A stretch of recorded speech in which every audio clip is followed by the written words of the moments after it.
Today, we're going to talk about the OG epic soundtrack. Yeah, the music that made the world feel huge and important, centuries before the first movie or video game was even a dream.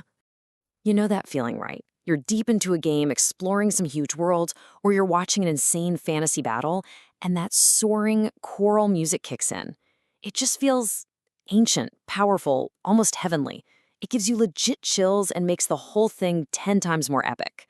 Well, what if I told you that is not an accident?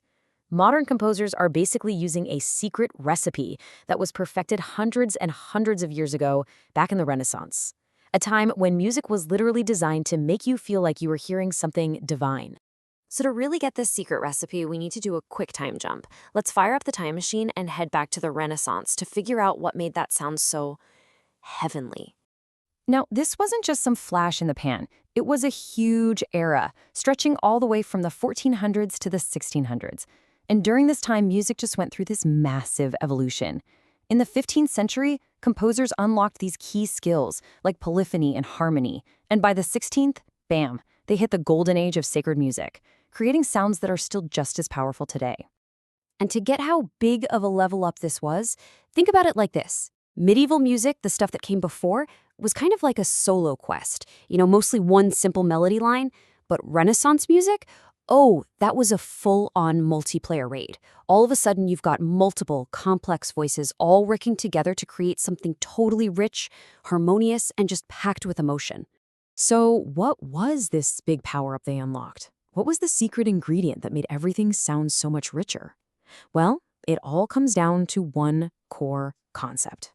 The secret ingredient is polyphony. I know, it sounds super complicated, but the idea is actually pretty simple. Imagine a bunch of your favorite streamers all decide to do a big collab. Each person has their own style, their own vibe, that's their melody. But when they come together, their individual streams create one massive, super engaging event. That's polyphony. So how does that actually work in music?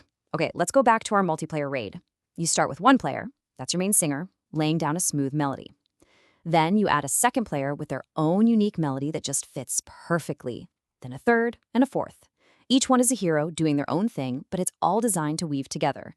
And the result is this incredible, complex sound where it's not about one star player, it's about the team getting the win. But this wasn't just a chaotic free-for-all, right? To make something this beautiful and complex, you need rules.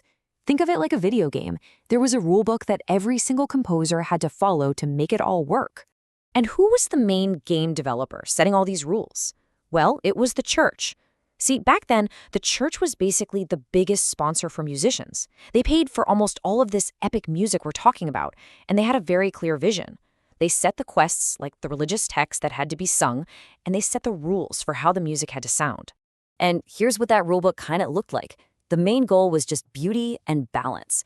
So rule 1, use pleasing note combos, like thirds and sixths. They're basically chords that our ears just find naturally smooth. Rule 2, avoid any harsh clashing sounds. Think of it as a no toxicity rule for music. Rule 3 was huge. The Latin text had to be crystal clear. And finally, rule 4, the music had to inspire a feeling of spiritual awe. This is why it feels so epic. These rules were literally designed to create a perfect, overwhelming sense of beauty.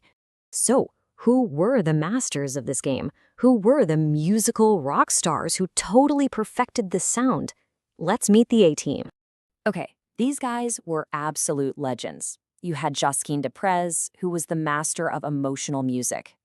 Then there was Palestrina. He was the ultimate rule follower who perfected that clear, heavenly sound the church wanted. You had Orlando Di Lasso, who was like the pro grinder, just writing a ton of super complex music. And finally, Giovanni Gabrieli was the innovator who started mixing instruments in with all the singers. Every one of them had their own special move that just pushed music forward. But, the composers and the singers were only one part of the equation. Where they performed this music was just as important as the music itself. You have to remember, this music was not written for your headphones. It was custom designed for the massive stone cathedrals of Europe. The building itself was part of the instrument, like a giant amplifier with built-in effects. That natural echo, that reverb in these huge stone rooms made all the individual voices just blend and soar, creating this giant wall of sound that completely surrounded you. It was the original surround sound. And to perform this stuff, the singers had to be incredibly skilled. I mean, check out their skill tree. They needed massive breath control for those long, flowing melodies, like a huge stamina bar. They had to be pitch perfect to hold their own line against everyone else. They had to be amazing team players to blend their voices. And they needed super clear pronunciation so people could actually understand the words. These weren't just singers, they were elite vocal athletes. So, look, if you remember just one thing from all this, make it this. The secret recipe of Renaissance music is all about weaving separate, beautiful melodies into one single, epic sound that's way bigger and more powerful than any of its individual parts. So here's a final thought for you. The next time you're in a big, echoey space, or maybe you hear that epic choral music in a movie, just close your eyes for a second. Listen to how that sound moves around. Can you hear how it was designed centuries ago, not just to be heard, but to completely fill the space and your soul? It's a pretty amazing thought. Thanks for hanging out with me.